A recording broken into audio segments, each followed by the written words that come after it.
La registrazione all'anagrafe del figlio di una quarantenne padovana e della sua compagna è avvenuta lunedì scorso alla presenza del sindaco di Padova Sergio Giordani e dell'assessore ai servizi demografici Francesca Benciolini. Al prefetto di Padova Raffaele Grassi il sindaco lo aveva comunicato.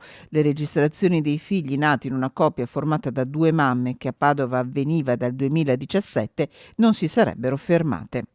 La città di Padova, come tutti i comuni che hanno scelto di continuare a registrare la nascita di questi bambini e di queste bambine, agisce all'interno di un vuoto normativo che non ci dice cosa fare e quindi, come sempre avviene, si valuta sulla base di quello che è il regolamento dello Stato civile, la Costituzione e le altre normative, tenendo conto che in questo caso ci deve essere un'attenzione per il migliore interesse del minore.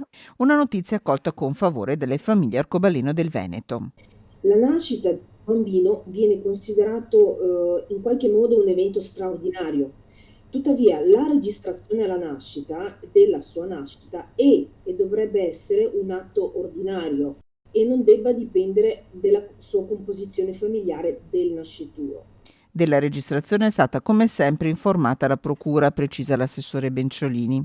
Avviene poi un atto di notifica alla procura, proprio perché siccome è un atto che avviene senza una specifica normativa, come sempre noi passiamo alla procura questo atto in modo che lei eventualmente, se ritiene che ci siano delle difformità, possa intervenire.